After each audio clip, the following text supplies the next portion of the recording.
Hi, I'm Gillian Utesch. I am the host of a Superwoman Handbook and the author of A White Collar Wife. A White Collar Wife is my personal story through love, loss, and joy.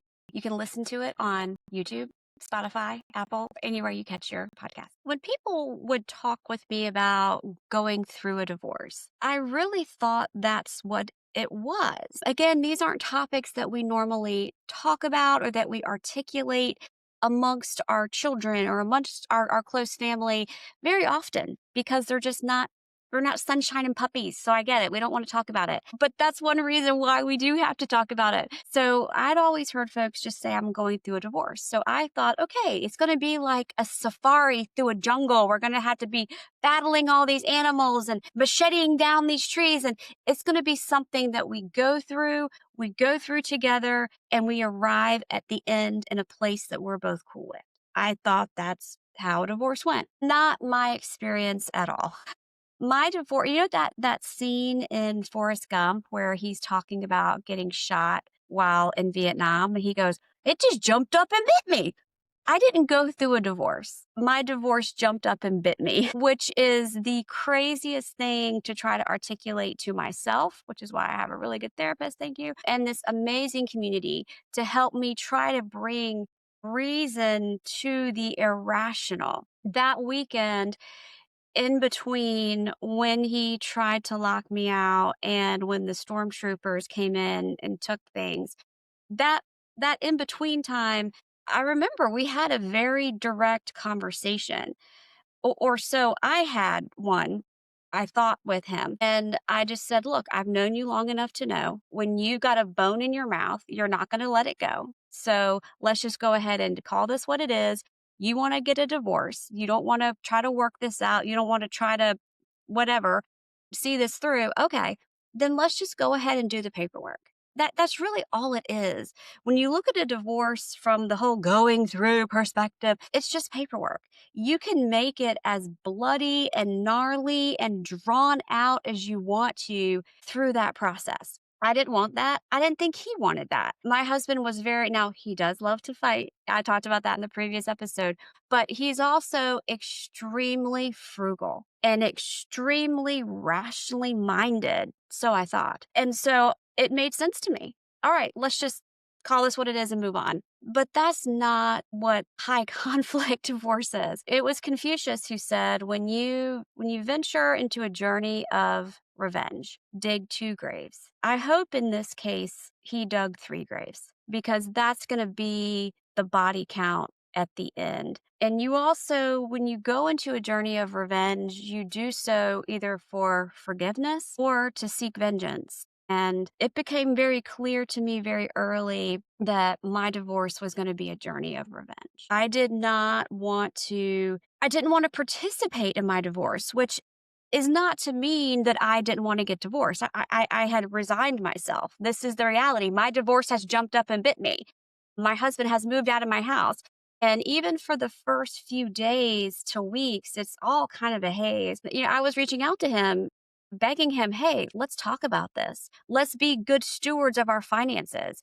We don't need to spend tens of hundreds of thousands of dollars divorcing each other, which is what ultimately happened. But we don't need to do that. Let's just approach this like level headed people that we are. And he would not respond. He would not engage me. He would not, in any capacity, meet me at that place, which was a place of collaboration. So I knew, okay, at this point, I need to get ready because he is going to make this as bloody and gnarly as he possibly can. And he's going to drag it out for as long as he possibly can. And so there's a lot to be said for being emotionally prepared.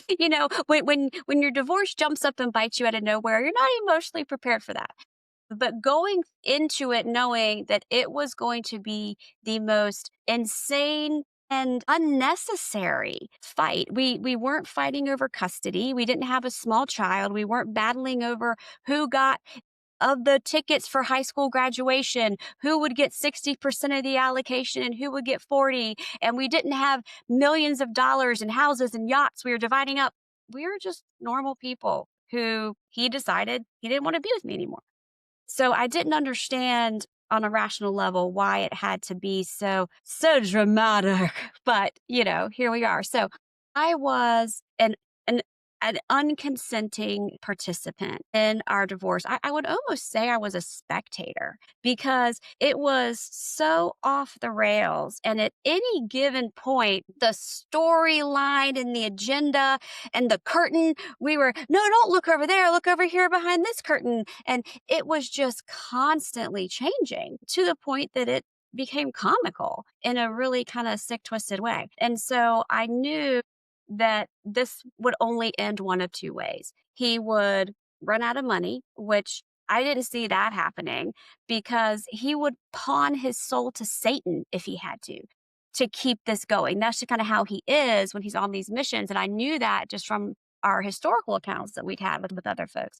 And so the other option was he'd find a new focus. He'd find a new cat toy. He'd find something else to divert this energy to, and I wouldn't be as appealing. I wouldn't be as fun to play with. I wouldn't be, just though I find it very flattering, and that's really kind of the place that my therapist and I have had to take this. Is sorry, Sophia's over here tap dancing beside me. Is that look at it for the compliment that it is. When we were married, he never spent this level of time, energy, engagement, money on me. So to kind of quote a Taylor Swift song, which I think we do on many of these podcasts, um, it is sweet. I have to look at it like he can't let go. Keeping this divorce going allows him some connection to me, some avenue of me. If he just completely says, "Okay, we're done. Here's our paperwork. Let's move on," then there's no connection. There's no engagement. There's no reinforcement for that.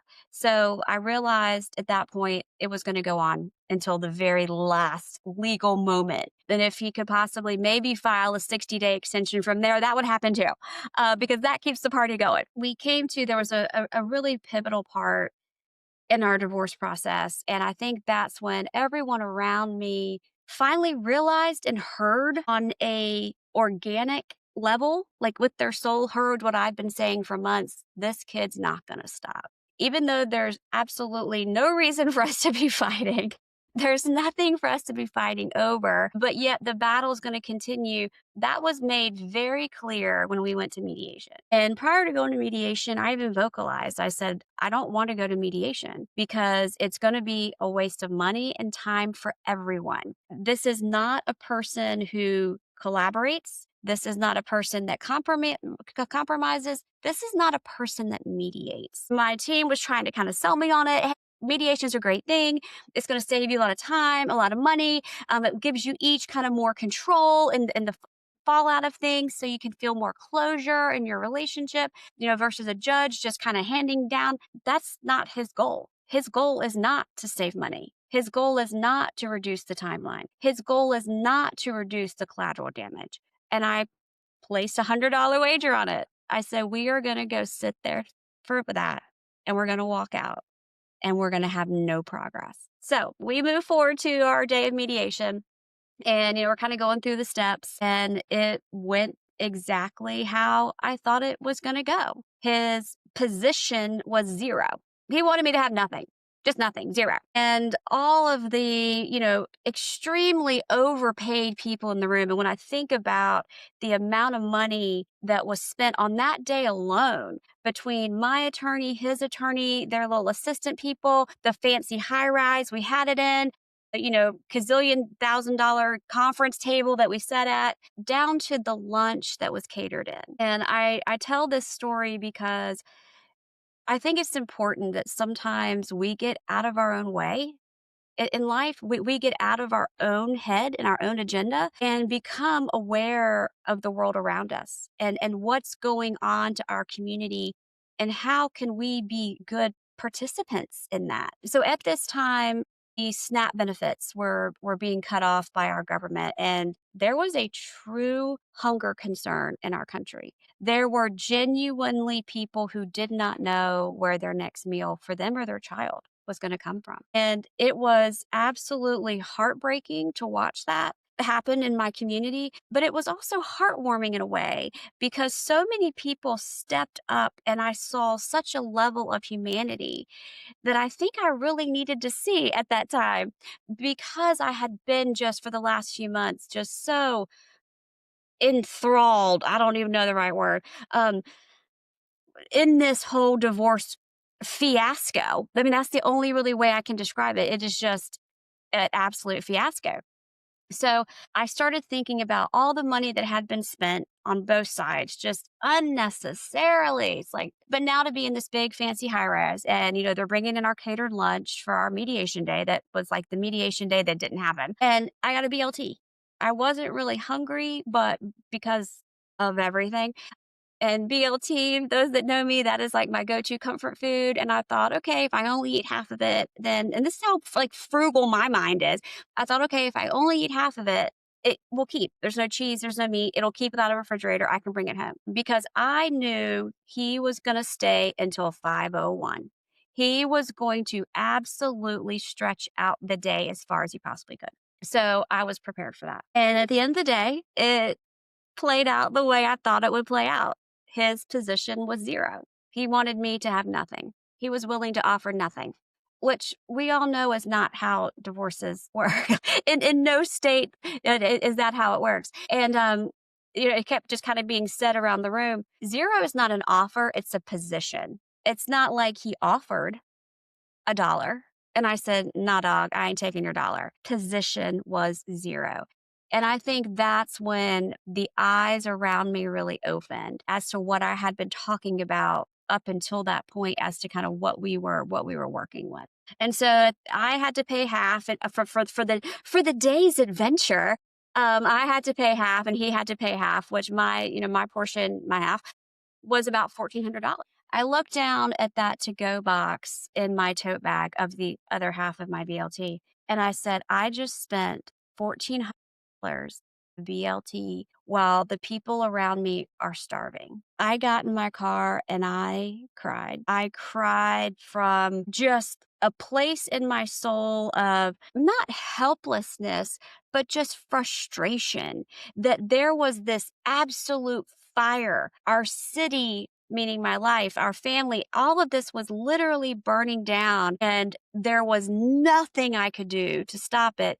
Meanwhile, someone's running around pouring gasoline on it to make sure it continues to burn. All while, so not only can I not save my own family, but I can't contribute now that $1,400 to my community because I've been very active in our food bank collection and our meal trains and things like that to the extent that I could, just with everything going on, that it was just heartbreaking. And I I didn't pray to God. I screamed to him and I said, what the fuck, dude? That's how we talk because we're close like that.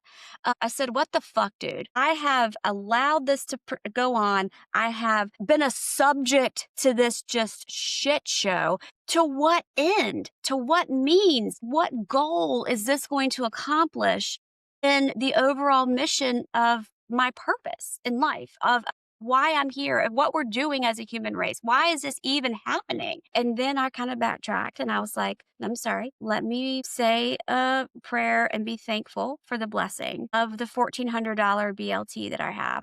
And may it nourish me to do your work. I tried to bring it back to a rational place. And it was at that time that we were also simultaneously working on our first C3 project, standwithjane.org, which is dedicated to combating white collar domestic violence. White collar domestic violence is different from traditional domestic violence. And I hate to classify domestic violence like it's a Chex Mix flavor. You've got the traditional and you've got the sweet and savory. Like, I hate to do that, but it is such a very different type of domestic violence that it does need its own classification. Typically, when we think about domestic violence, we think of bruises, scars, people being drugged down the stairs by their hair. I mean, just stories I've heard on my podcast from women of what they've survived. Counter that with white collar domestic violence. It happens behind beautiful doors with wreaths on them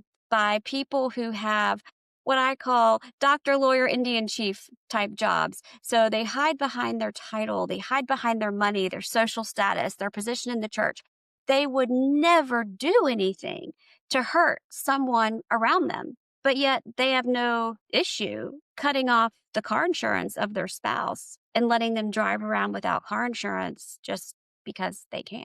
So we were working on this 1C3 and we were getting a lot of traction, but it was the day after our mediation, the day after I swore to God. Again, we have that relationship. He's my homie G, okay? But I ended it with nourish this for what you want my mission to be, for what you want the next step to be. And the next day, we got a big commitment from a volunteer group that's going to really help us take standwithjane.org to the next level, to help us not only raise community awareness by talking about what white collar domestic violence is. It empowers us as people, as community, to identify it, not only in our friend circles, in our family circles, because it goes so unnoticed. The people who, if someone's husband cuts their car insurance off as a form of punishment for them, especially if they're not working and have no ability to get it on their own, that's taking away their right, their freedom, their privilege of independence. That is no different than physically abusing someone to the point where they don't feel comfortable leaving the house because they don't want to field the questions about their black eye. So we want to raise community awareness so that we can identify that in our friend circles, in our family circles, and then how to take action. Because like traditional domestic violence, those that are in a white collar domestic violence situation think, well, this is the price I pay. Every refuge has its price. This is the price I have to pay to live in this beautiful house, to be married to this person who's the la-ti-da of this, or to have enough money for my kids to go to private school. Just like people who are in domestic violence, they think that just through generational conditioning, they think that they deserve that treatment. They think that they have done something to make them someone worthy of being treated so horribly. So, how to help people get out of those situations. And then when they are out, what do you do next? How do you recover from those trauma wounds? How do you break the cycle? Because in speaking with so many women on the podcast, the same cycles of traditional domestic violence that you would see, we saw in our very brave women who shared their stories, we saw those same patterns repeated in white collar. And so kind of just getting that information out there and letting people know that it's not cool and here's how you get out of it. So I realized I tell you that story so that if you're going through something absolutely insane, irrational, on no planet besides just Taylor Swift saying, no one's ever loved me like this. This is really cute. Thanks. I mean, besides kind of trying to take that approach to it, if you're in a situation like this, truly trust and believe that you are going through it because there is a bigger mission at play. You are being forged in this manner, in this way, so that you're prepared for the next battle that you're going to have.